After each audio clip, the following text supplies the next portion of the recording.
All right, so we have a little treat for you. So this is a coaching call from the Agency Owners Association. This is a group that Neil and I have for agency owners to help you grow faster. So if you're in the agency space, you are a services business, this is applicable to you. It's a little preview of a call. It's probably 10, 15 minutes or so, and you get a sense for what it looks like to be in the group. If you want to learn more about the group, you can go to marketingschool.io/agency. Again, it's marketingschool.io/agency. Hope you enjoyed the episode. Marcel Petitpas, welcome, dude. He's a CEO and co-founder of Parakeeto. It's a company dedicated to helping agencies measure and improve the profitability by streamlining their operations, reporting on the systems. He's also the head strategic coach at SaaS Academy by Dan Martell, and the #1 coaching program for B2B SaaS businesses in the world. Welcome. Thank you for being here. I appreciate you for being here, Marcel. I'm going to turn it over to you. Let's get cracking. Thank you very much, Austin. Hey, everyone. I'm super stoked about this because it's a small, intimate group. So typically when I'm doing stuff like this, it's a much bigger room. I'm kind of talking at you guys. We'll do Q&A and do some engagement and stuff, but we can just really get into the weeds today and talk about the stuff that is most important to all of you. So I know there was a voting process that happened before I showed up here, and there's a focus on forecasting. We could definitely get into that. But I want to take the opportunity to just kind of get to know who you guys are, where you're at in your businesses, and field maybe some of the burning questions that you have as it relates to the scope that, I spend all of my time thinking about, speaking about, publishing content on, and that we built an entire company around, which is that there's no other word to use to describe it, that clusterfuck that is trying to make sense of the interconnected nature of finance, operations and delivery, and new business and sales, right? As owners of an agency, we know that these things are interconnected and they're part of this constantly moving puzzle. And when something changes in one area, it impacts everything in these other areas. And so when we're trying to answer simple questions like, are we making money on the stuff that we're selling and delivering? Do we need to hire people? When do we need to hire those people? Is our team busy enough? What should our margins even look like? Are we spending the right amount of money on overhead, on delivery, on sales and marketing? These are some of the things that I struggled with when I was building my business. It's the stuff that hundreds of agencies come to us every year for help with. And so anything related to that scope, I'm happy to dig into today. So with all of that being said, let's dig into some stuff. I'm going to call a couple audibles here. I can briefly talk about forecasting, but I want to start with some of the first principles, because it sounds like those are important. Yeah, where to invest. Awesome. Packaging services for good margins. Awesome. Okay. All right. This gives me a good sense of where we can go. 900K, trying to break 35% profitability. Amazing. Kevin. Okay. Let's have some fun, guys. Let's have some fun. I'm going to share my iPad screen. I'm going to pin myself. Can everybody see my iPad on your screen? Give me a thumbs up if you can see that. Incredible. Austin's good. We're good. All right. So, this is me. I won't bore you with my accolades. All I do is talk about profitability and helping agencies measure their profitability. And then, a lot of what I do today in SaaS Academy is helping software companies get more sophisticated about how they manage professional services. Because, spoiler alert, professional services are coming back in style in the software world, because all of a sudden people care about how profitable software companies are. It's a really weird thing that just happened in the last 18 months. So they're realizing that, hey, we actually do a lot of services and there's a lot of human capital involved in SaaS, but we just don't charge for it and call it things like support, customer success, onboarding, etc. I digress. It's my little hot take on where SaaS is going. I get to talk a lot. I do a lot of this, which is great, because the only thing that I like more than speaking is hearing myself speak. So it's kind of just a wonderful thing that I make a living doing this. And I want to talk really briefly about the thing that a lot of people come to us with. And I'm really curious if this resonates for anybody on the call. I call this the cycle of insolvency. And it's the unfortunate experience that a lot of people have when they build an agency for the first time. And it is the cycle of, you go out and you win a bunch of new business. Everybody's super excited. We got all these new clients. We're stoked. We're pumped up.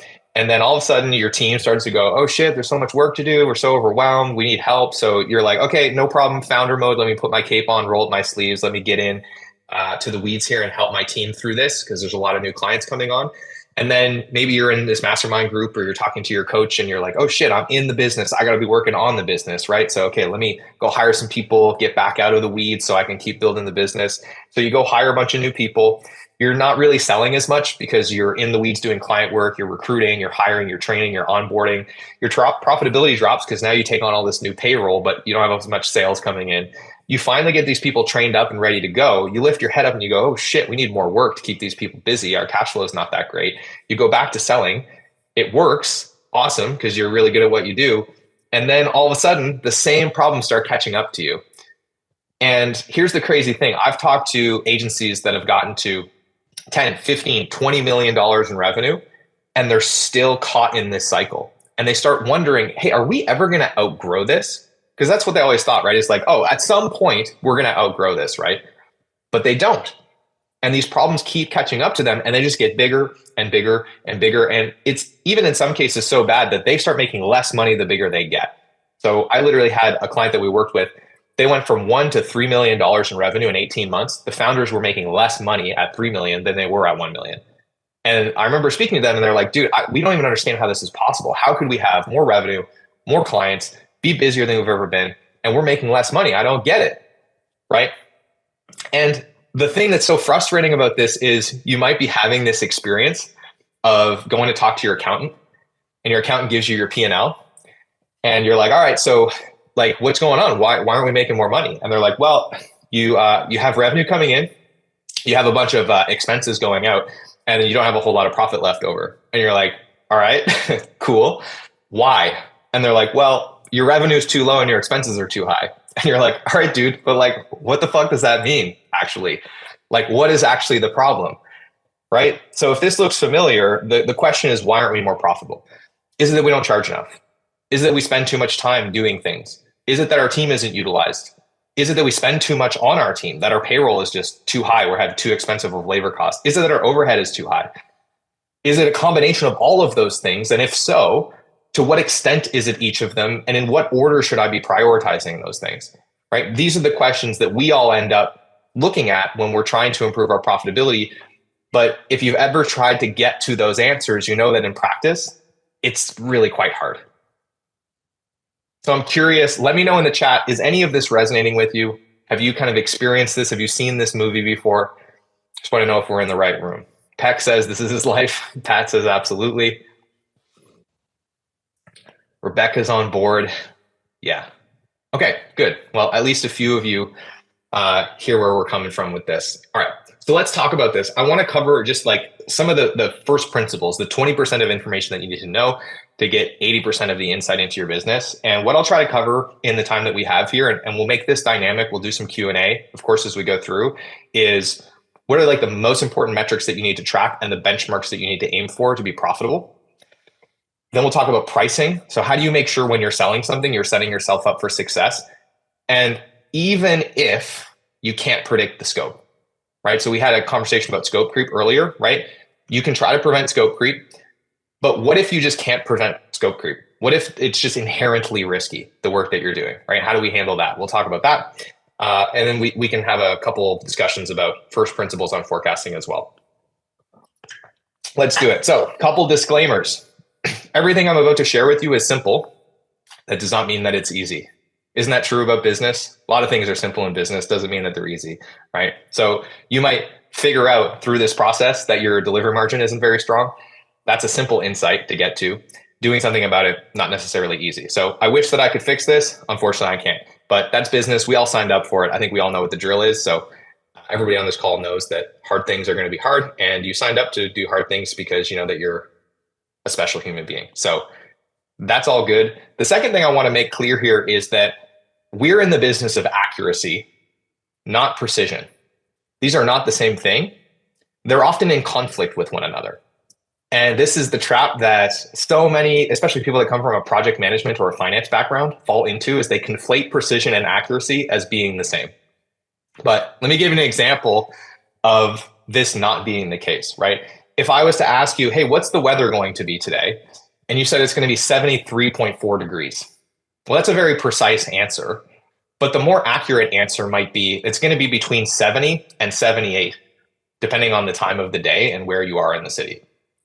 That's not as precise of an answer, but it's more accurate of an answer, right? And so this is an important thing for us to consider when we're thinking about measuring moment in our business and we're measuring metrics in our business is that sometimes the pursuit of precision actually comes at the cost of accuracy, in that it might give us a false sense of certainty on a data point, which could be dangerous. The other thing that it can do is make the data so complex that it actually makes us harder for us to see the thing that we're actually trying to see in that information, right? So another good example of this is people install time tracking in their business to try and get insight.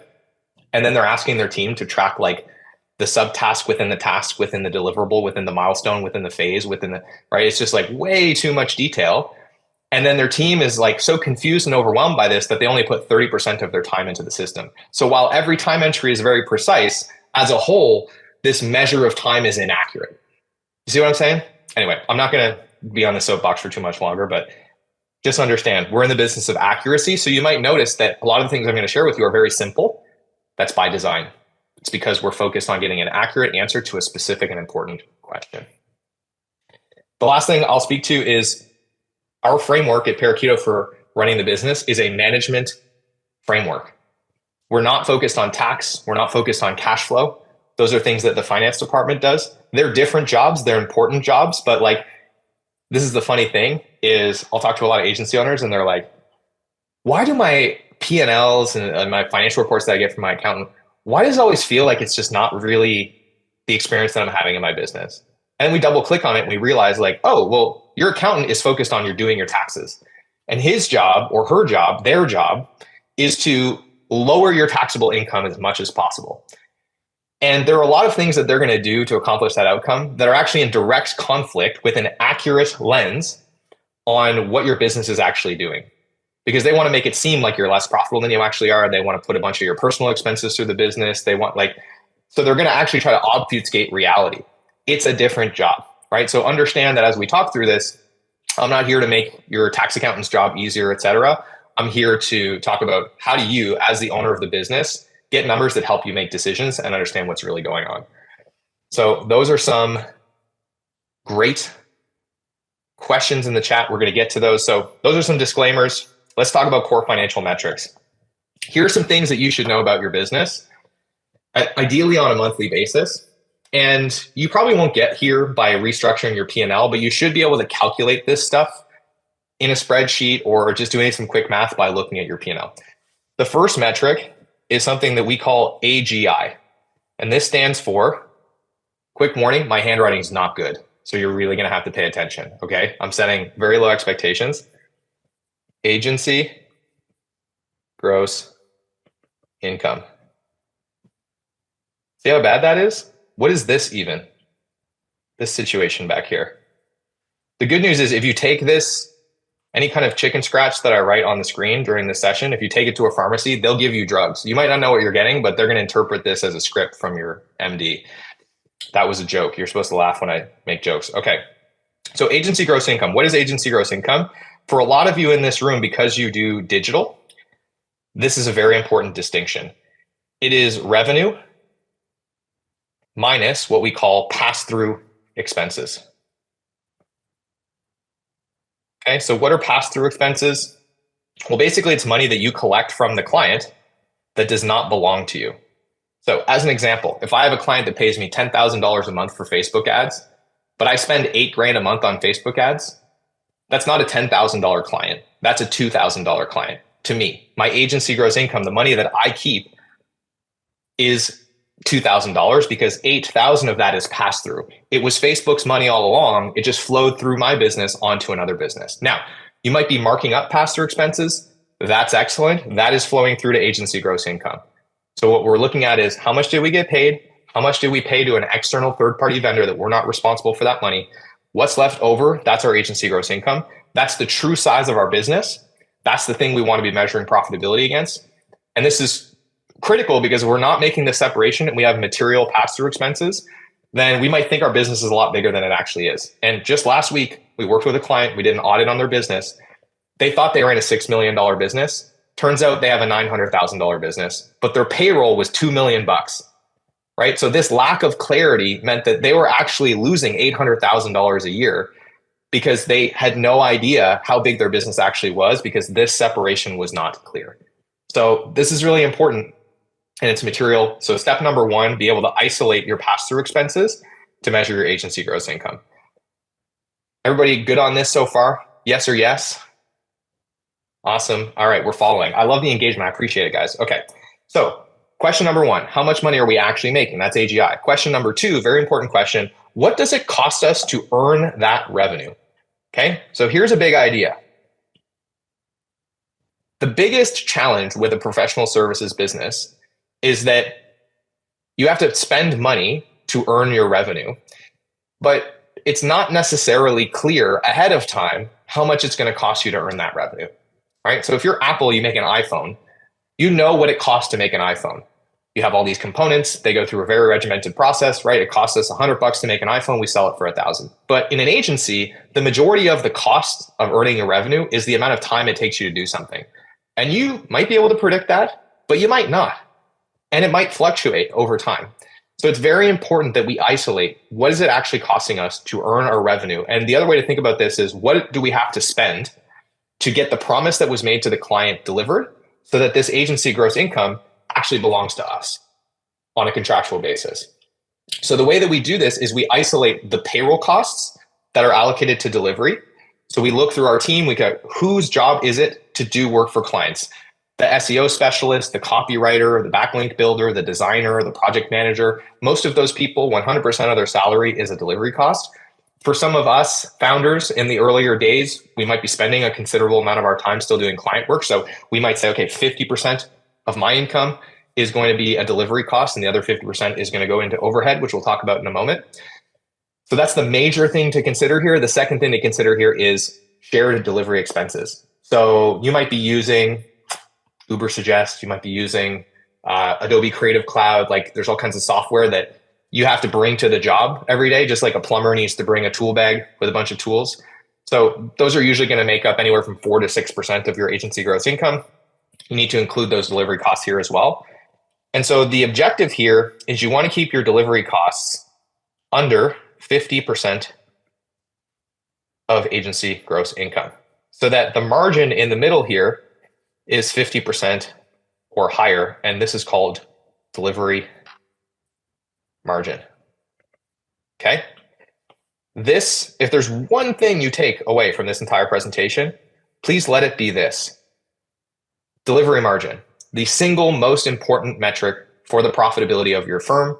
If this is healthy, everything's easy. If this is not healthy, everything feels hard, right? And the reason for that is because once you have, let's say you're in this position, you spend 50 cents to earn every dollar of revenue, which means you have 50 cents left over. You're generally going to spend anywhere from another 20 to 30%, with most firms being closer to 30% on overhead. And this is typically going to be broken down more specifically into 3 subcategories. Your sales and marketing are typically going to be 8 to 14%. Your admin is typically going to be another 8 to 14%. And if you have an office, most of us on this call probably don't, but facilities are going to be 0 to 6%. And these benchmarks are not nearly as important. Like if you don't have an office, you might say, okay, well, let's spend more on sales and marketing so we can grow faster. That's great. The important thing is that you're able to kind of get to within that 20 to 30%, which should leave you with ideally a 20 to 30% profit on AGI or more. So here's a pop quiz for you. Yes, founder salaries are included. Salaries are included in both of these. Great question, right? So as a founder in an early stage company, you're probably going to be kind of split in between these two things. But this overhead number would include all the salaries that are allocated to sales and marketing, admin, facilities. And I'd say for most of you where you're running a bit of a smaller firm, you're probably wearing all of these hats, doing most of these jobs. You might have an assistant, a little bit of help, but I'm guessing that's the case. So pop quiz. We've audited hundreds of agencies in the last 6 years, gone in, looked at their finances, recalibrated them so that we could see this information.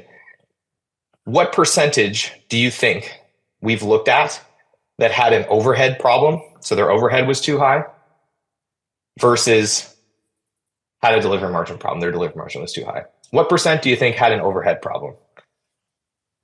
Think it's 1%, 10%, 50%? 75%. Kevin thinks 75% had an overhead problem. Rebecca says 10%.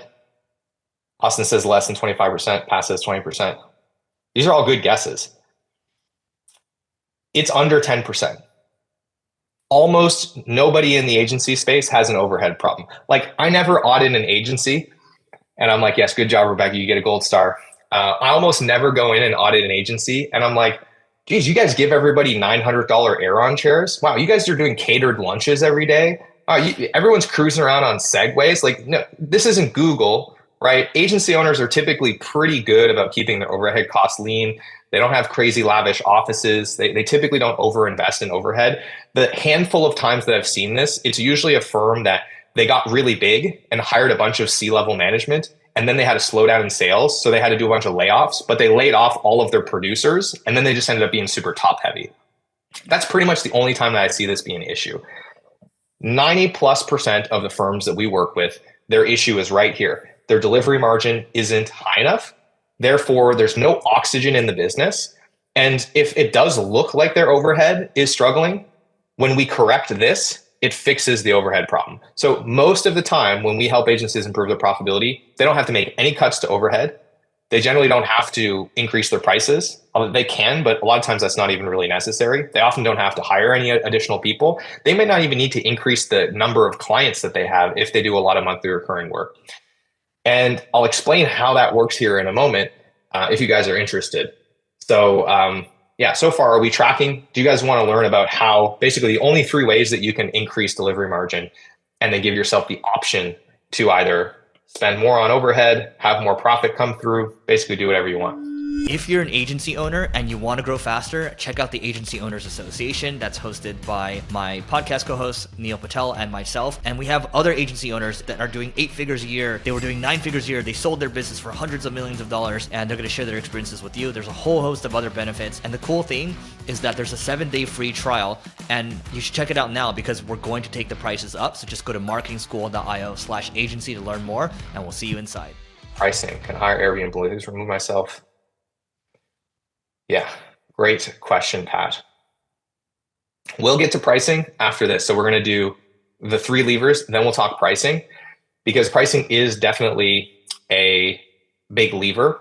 And the big idea here that I want everyone to take away is the higher your delivery margin, the more optionality you have. And I've seen firms that have 60, 70, 80% delivery margins. 80% is unusual, but it does happen, especially when they have like a technology leverage component to their business. And so if you have an 80% delivery margin, it's like, man, you got a lot of choices. You can hire great talent. You can spend a ton more money on overhead. You can just have crazy profit margins. You can kind of do both.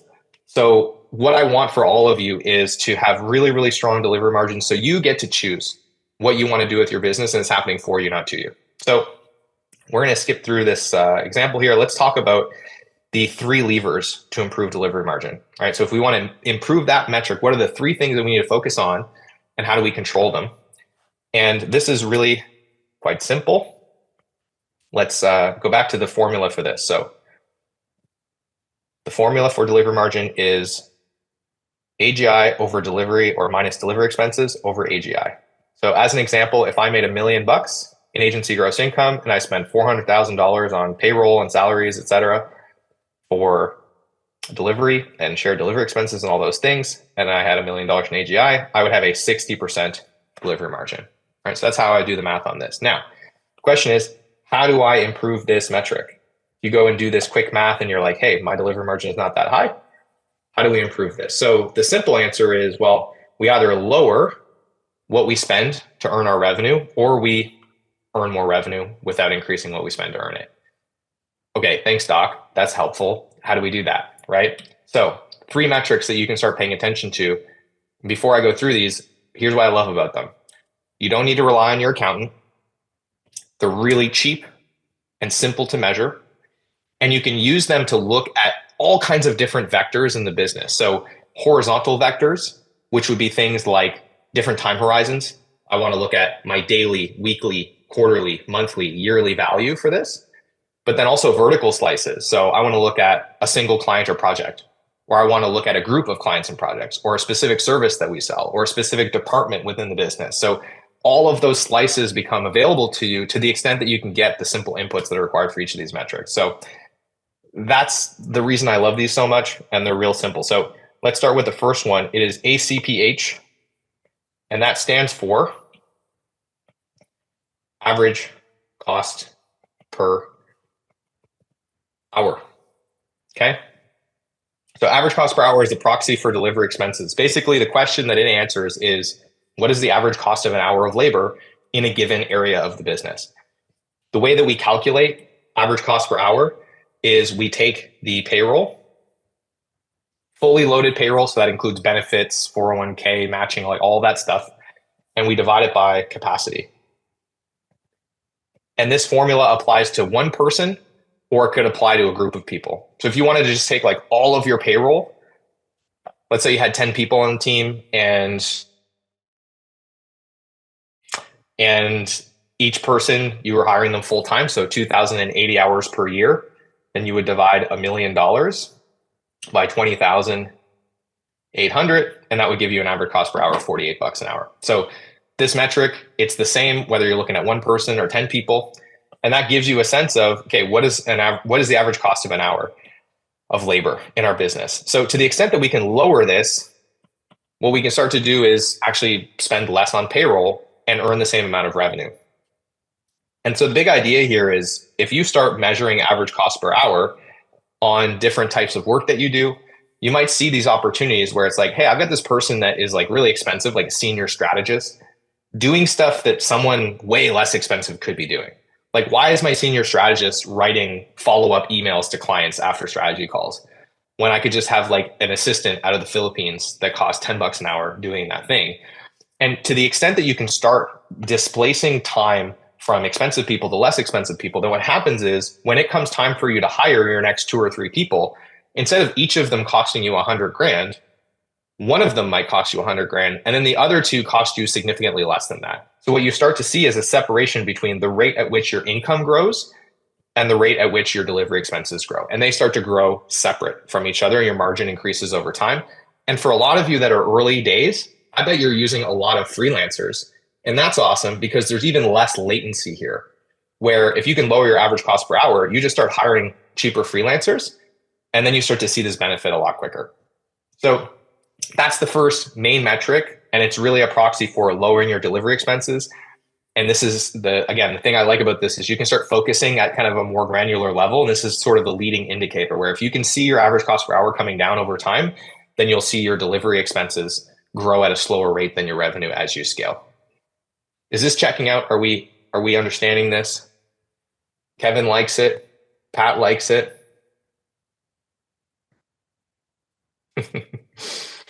One full day per month. You're not alone on that. Yeah, Anita, I said there was 10 people on the team. So 2,080 hours per person multiplied by 10 would be 20,800, which would give you a $48. Yeah, you got it. All right, awesome. We're tracking. Okay, so that's metric number 1, is average cost per hour. Metric number 2 is average billable rate, or ABR for short.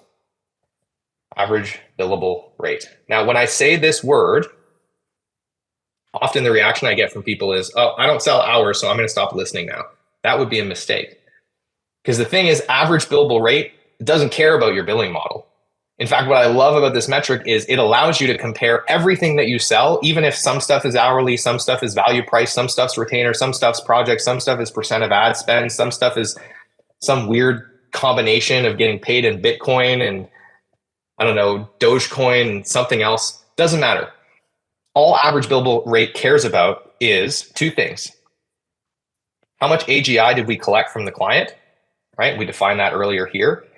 And how many delivery hours were required to earn that AGI. So again, you could use this to look at one project or client, a group of projects or clients, an entire service line, and you could look at a day, a week, a month, a quarter, a year, doesn't matter. As long as you have these 2 inputs for that segment, you can start to measure it. And if you think about, like, it doesn't matter what the billing model is. At the end of the day, how much money did you get paid from the client and how much time did you spend to earn it? And what that will start to give you is the amount of money that you earned per hour spent doing that thing. And what you might start to find as you look at this, is a really interesting insight. So like, here's an example of a really simple report that you might run where we're comparing 3 projects to each other. We have this website build. We got paid 70 grand. So if I asked like, a bunch of people, hey, what was your most profitable project? If they didn't see this information over here, they'd almost always say the website build because it just had the biggest number in front of it. And then we had this little funnel build down here and this brand design build. So the first thing we got to account for is, well, how much of this is actually our money? So on the website build, we spent 20 grand on external vendors. So we had a $50,000 AGI. The brand design was 15K. And the funnel build, this is the dark horse. We gave away like 2/3 of the revenue to an external partner, and we just kind of managed the rest. But look at the efficiency. We spent 50 hours to earn 10 grand here, so we made $200 an hour. We spent 500 hours to earn 50 grand here, so we made $100 per hour. And in aggregate, we ended up with $115 average billable rate. So here's an interesting idea. If we understand that our capacity to earn revenue is always gated by the amount of time that we have available on our team, like it or not, that's the business model we're in. We buy time in bulk from people in exchange for a salary. We resell it as a profit. If we do that well, everybody wins. If we sold all of that time for twice as much money, we would make twice as much money. It kind of sounds too simple to be true, but it's not my opinion. It's just math. And what's illustrated by this example is that we can do that by just spending less time to earn the same amount of revenue. So yes, increasing prices is a great way to increase average billable rate, but everybody that's lived through 2023 knows that that's not really easy to do all the time. In fact, right now, you're probably going in the opposite direction to get new business. So what do you do in that situation? Well, you focus on efficiency, and it has the same impact. And I'll show you guys an example in a moment of how crazy the transformation can be when you increase your average billable rate. So that is concept number 2, is can you get more efficient at earning revenue with your time? And to the degree that you can do that, you can increase the amount of revenue that your team earns without changing any of your cost structures. You just make them more efficient. Is this tracking so far? Yes or yes? Let me know in the chat if you're following. Quick question. I'm going to stay hydrated. Yeah, what's up? The ACPH, you had payroll over, and I forgot whether it was underneath it. Yeah, it was payroll over capacity. Capacity. Okay. Got it. Thank you. And capacity in this situation is total capacity. So we're not taking out time off, vacations, sick days, any of that. We're leaving it all in here. And the reason for that is we've accounted for those costs in our margin target, and we'll account for it in utilization, which is the next metric we're going to talk about. So there's a rhyme or reason to all of this. We just want to keep that metric super simple. And we also want to make sure that average cost per hour isn't like changing all the time as all of those other variables are changing, because then it actually makes it harder to figure out like how profitable are things. Because we have the same person with a different cost because some externality changed. Anyway, again, I'm not getting on my soapbox. Accuracy over precision. So we've talked about average cost per hour. We've talked about average billable rate.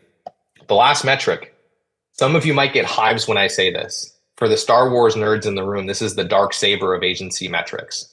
Okay, it comes with great power, but also great responsibility. It can be very damaging when used improperly. Any guesses on what this metric might be? It's utilization, of course. Dun, dun, dun. If you've ever worked in another agency, you've probably heard this word, and it's probably been used the wrong way, which is probably the reason that it makes you anxious. Okay, so what is utilization at a fundamental level? It's the measure of the percentage of capacity that is being used to earn the average billable rate that we just talked about. Essentially, what percentage of our team's time is used to earn revenue? So the formula for utilization, very simple. It is the number of delivery hours that were worked divided by the capacity of the segment that's being measured. So again, we could do this for one person. This person's capacity for this month was X. They worked this many delivery hours. We could do this for an entire department. We could do it for any slice of the business that we want to look at. That's how we look at this. I want to draw your attention to this very specific language of delivery hours. You might be thinking, hey, that sounds a lot like billable hours. And it might be the same as billable hours, if that's what you call it in your business, but it also might not be. And here's the nuance. Show of hands, who has had a situation where you're like, yeah, we billed the client for 100 hours, but we actually spent 125 on it because we kind of messed something up and we didn't want to piss them off. And so, right, that stuff happens all the time. So delivery hours is the 125. It's what it actually cost us to get this done and how busy we actually were. The billable hours is a pricing, billing, client management concept. It's what we charge the client for. Okay, this is important because if we start doing capacity based on the billable hour and we calculate our average billable rate, which we talked about earlier, which is AGI divided by hours, by billable hours, then what we would start to see in that situation is, oh, the team's not that busy and our project was perfectly on budget. When the reality is the team was actually more busy than we expected and the project was not on budget. That's a more accurate lens on what's truly going on in the business. And what's interesting is the delivery margin would look exactly the same in both situations. So what's changing here is our understanding of what's really going on. Okay, so that's why this nuance is really important. So 2 ways to improve utilization is you can lower capacity or you can increase the number of delivery hours that you have sold. Okay, so another big mistake I see with utilization, people take this metric, they go to their team and they go, hey, everybody, I just heard this incredibly handsome, charismatic guy on a live session in the group. And he said utilization is important. So I want everyone to be focused on utilization. I want you to get it up. And what the team does is they go, okay, boss, no problem. I'm going to go spend a whole bunch more time doing the same stuff I was doing before. So what happens in that situation? Well, your profit's not going to change. Your utilization will go up.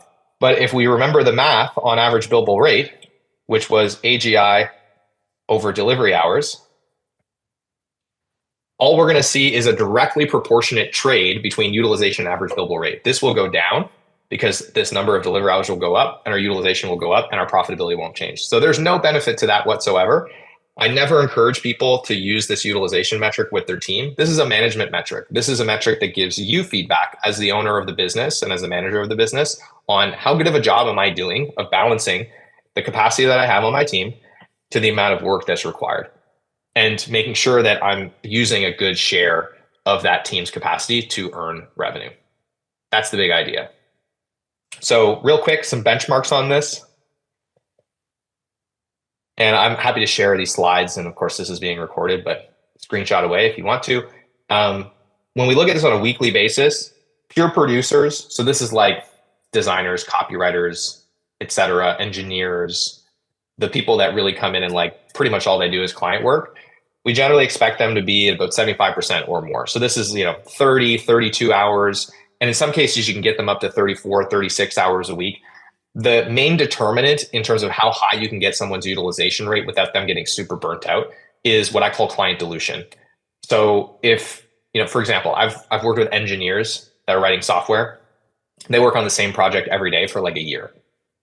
So they're 38 billable hours a week and they're super chill because there's just not like, they just come in, they do the same thing every day. There's not a lot of meetings. There's not a lot of context switching. They're not like spinning a bunch of plates. Whereas the poor project manager that has 70 clients that they're managing and their entire day is going by in 4-minute increments and Slack messages and emails and phone calls, they might only be 25 billable hours, but they're super duper stressed because they're so diluted across a lot of clients. So that's the primary lever that I see affect like how high can you push this on your team without them actually becoming like unmanageable or unmanageably burnt out. So this is why delivery managers, so these are the PMs, AMs, you typically see that target be a lot lower because a lot of the work that they're doing is not really going to show up as a delivery hour. It's going to be basically managing the delivery team. So it's updating ClickUp for like all 50 of your projects. It's running a team meeting and talking about every client at once. They're not going to go log 45 seconds per client in the time tracking tool. It's just not feasible. They're a function of the delivery team, but it's not really directly attributable to client work. So the important thing here is when you look at your entire agency and you factor in all the people that don't do any client work at all, you want to be able to get 65% or more of your time on a weekly basis available to do client work. That's typically the balance that you're looking for. And on an annual basis, once you strip out all your time off, holidays, sick time, vacation time, et cetera, you want your team to be able to accomplish a 50% or higher utilization rate. So that's the big idea. And you can get away with having a lower ceiling than this. But you just need to be either spending a lot less on labor or charging a lot more than average. But all things being equal, this is roughly where you want to land. So those are the three main KPIs. And I want to bring this together in an example, if I could, of just what kind of an impact this can have on your business, because this has all been somewhat ephemeral, but I think that this will be a really interesting example. So let's take this agency.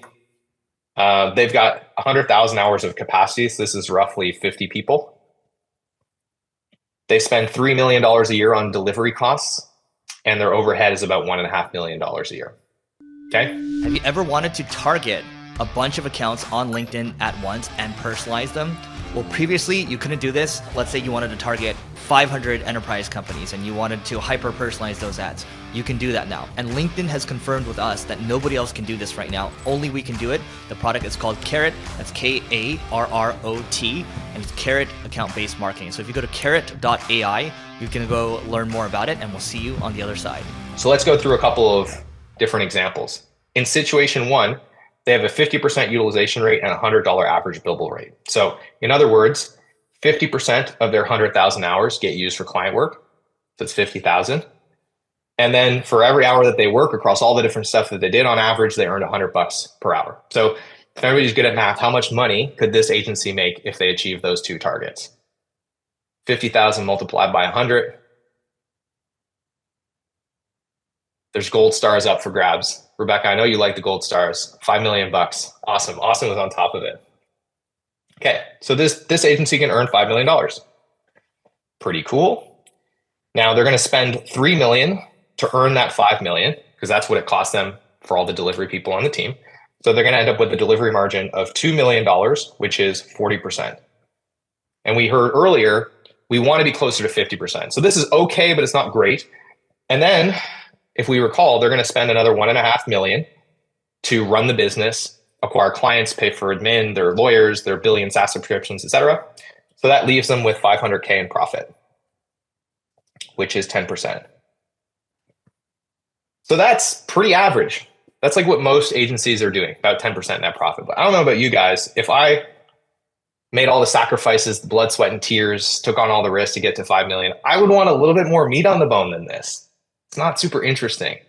So how do we get more out of this? So the first thing that this agency does is they go, hey, there's actually a lot of time available for client work that we're not utilizing. So let's dial in our sales forecasting, our resource planning, our project management. Let's get our utilization from 50 to 60%.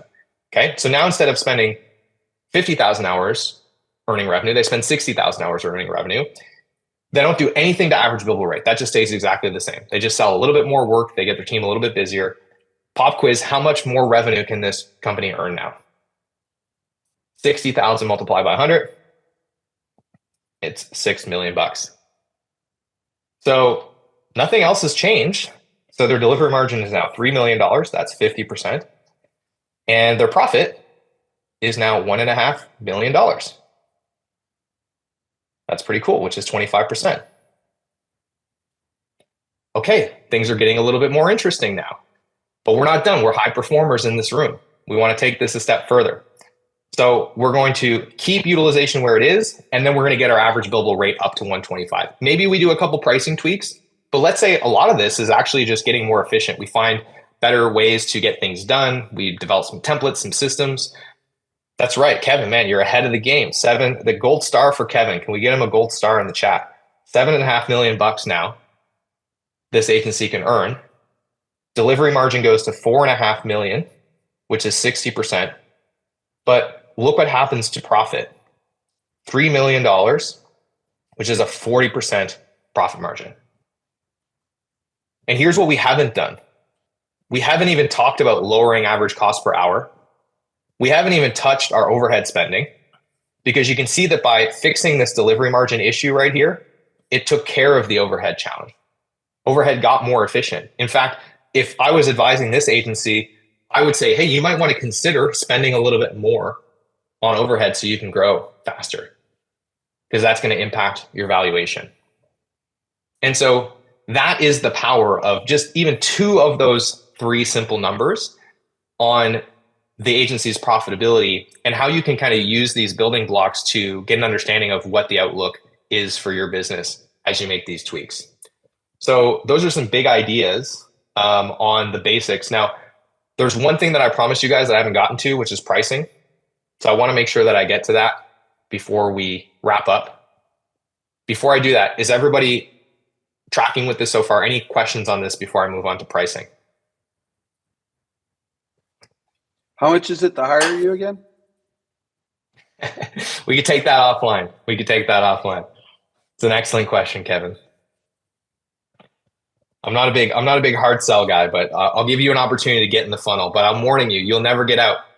It's like herpes. It just, once you're in, there's no getting away from it. I should probably not say that, but anyway, I'm going to because it's funny. Okay, pricing. Here's the big idea with pricing. We've already talked about delivery margin. So the big idea with pricing is when you sell something, you want to aim for what we call a direct delivery margin of at least 70%. Okay, so the target is 70%. And you might be wondering, well, Marcel, why is the target 70% when I sell a project, but the target on the P&L is 50%? And the reason for that is twofold. Number one, you want to account for what we call indirect delivery expenses, which is going to be the amount of time that your team doesn't end up being utilized. You want to account for all the shared delivery expenses that we talked about earlier, all the software expenses and things like that are not going to get directly attributed when you're estimating the cost of a project. Because like, let's say, for example, you have a Adobe Creative Cloud subscription. Like, you're not allocating that to every project that you sell. That's just like a thing that you have to pay for, but that's not going to make its way into your estimate. So you want to account for those additional costs, and those are generally going to eat up anywhere from 10 to 20% of your margin. So we want to assume it's going to be 20%, and the general floor here is we want to aim for a 70% direct delivery margin. So there's two ways that you can calculate this. The first is you can figure out, okay, how much agency gross income am I going to make here? And then you can figure out what are my delivery costs going to be and divide that by agency gross income. So as an example, hey, I know the client's going to give me 10 grand. I'm going to spend 2 of that on Facebook ads. So I have $8,000 in AGI. And then for delivery costs, you would just look at, okay, how many hours do I think this is going to take? What's the average cost per hour of each person that I think might work on this? That gets you a sense of what your delivery costs are. And again, you're aiming for a target of 70% margin. So at a high level, it's really that simple. Figure out what you expect your margin to be before you sell anything. And this could apply to an entire project. It can apply to a retainer. It could apply to an hourly rate if you're selling something hourly. The question is, what do I think it's going to cost me on average for the time? And then what is the agency gross income that I can get? And do I end up with a 70% margin or more on that thing? Now, here's the question. What if you don't know what it's going to cost you? What if you can't figure out how many hours it's going to take you? That's where we get into our agency pricing quadrant. So here's the big idea. Everybody's talking about value-based pricing, productized services. All that stuff is awesome, but there's a little bit of nuance to that, right? Sometimes it's not that simple. And I get really upset when people are like, hey, what if I can't predict the scope? And then the person that's talking about value-based pricing is like, well, make it predictable. It's like, okay, well, that's not actually a good answer. What if you can't do it? There has to be an answer. So here's the answer. You want to consider value. So is this a high value thing or is this a low value thing? And that's in the eyes of the client. But the other thing you want to consider is risk. Is this a low risk engagement? And what this means is I can predict to within 10 to 20% what it's going to cost me to earn this thing, to get this thing done. Or is it high risk in that I don't know what the scope is going to be? The scope's going to be fluid. The client doesn't even know what they need. Maybe we're using the agile methodology. So like the whole point is we're going to do a little bit of work and learn and adjust, right? So why would we use a contract model that forces us to make a bunch of assumptions up front if we know that that's not the right thing to do? So when we have low value, high risk work, this is where time and materials, selling hours, actually makes a lot of sense. Because if we don't know how much time it's going to take, then the important thing is that we set an hourly rate that gets us that margin, and then we get paid for our time. So if it takes more time, no problem. If it takes less time, no problem. We're still making a consistent margin. That's the key, consistent margin, right? If we have a high value, high risk engagement, this is where I like what I call abstracted time and materials. This is really popular in engineering firms where we're not selling hours, we're maybe selling broader time horizons. So days, weeks, sprints, months, and we're not doing individual rates, we're doing cross-functional rates. So this entire team of people is $20,000 per sprint. And the current scope of work for this, I don't know, this enterprise software platform that we're building for you, we think it's between 40 and 60 sprints. And the nice thing about this model is because it's high risk, when things change or the client asks you for a new thing, or especially in these kinds of engagements, when like half the people that started on the project got fired and replaced with new people and all the requirements are different and the company's goals have changed because this is an 18-month thing that's ongoing. Every time they ask you for something new, the answer isn't yes, but let us go open up the scope of work and fight against it and renegotiate this whole thing. It's yes, and do you want to do that before or after all the other stuff that's in the backlog? It doesn't matter that the scope's changing as long as you baked your margin into the time unit that you're selling. And when you can predict how long it's going to take, this is where we want to use flat fees. On the low value, high risk stuff, we do this because we can create the perception of value by anchoring a flat fee to a deliverable and taking on the risk. So if you said, hey, Marcel, I want a website. I said, no problem. It's $500 an hour. You might be like, screw you, dude. But if I said it's $5,000 and I'll get it to you in 2 weeks, I might still make $500 an hour, but it doesn't matter because you already get a lot of value out of just that $5,000 fee. I make that money because it's low risk. Up here, this is where we get into value-based pricing or the extension of that, which is outcome-based. So where there's a lot of value, it's the same premise, but instead of saying the website is $5,000, I say, what is this website going to do for you? How much traffic do you get? How many clients do you get? How much revenue do you gain? What do you think the impact of a new website will be? They give you an outcome. You anchor the price to that outcome. Oh, it's an extra $1 million in revenue for you next year. Interesting. You think 10% of that upside is a fair investment to get that outcome. So it's still often structured as a flat fee, but instead of anchoring to deliverables, we're anchoring to the value. And in the extreme case, I might say, let me charge you $5,000 for the website plus X% of every additional sale that you make above and beyond that. So the key idea here is aim for a margin of 70% or more. And then the calculus here is which of these pricing models is most likely to get us the highest possible margin on a consistent basis. Because here's the trap is we try to force everything into flat fees or value-based pricing, but we can't price in the risk. And so we end up worse off than if we had just sold time because it takes us way more investment to earn our revenue than we thought we were going to. We get alongside of the equation, right? So understand that it's normal for things to start over here and over time graduate to this side. As you do more of it, you develop better process, you have a better portfolio, you understand what it takes. At a high level, that's the big idea around pricing. So I know I promised I was going to get to that. I ran through it quickly, but I hope that it's helpful. And I'll close on this. We've only scratched the surface. You could tell I could talk about this for a really long time. There's a lot more where this came from. So at no cost to you, if you want to go watch more videos, get some free templates, tools, cheat sheets to help you calculate this stuff on your own. I put a bunch of this stuff together in our toolkit. So I encourage you guys to all grab that and connect with me on LinkedIn, reach out. I'm always happy to help. And Kevin, you want to talk to me about how we work with clients? I want to talk to you. I want to talk to you. Yeah, we can make it happen. All right, I'm going to stop talking now. I don't have a hard stop, so if there are any final questions, I can stick around, but I understand that might not be possible for all of you, so this was fun.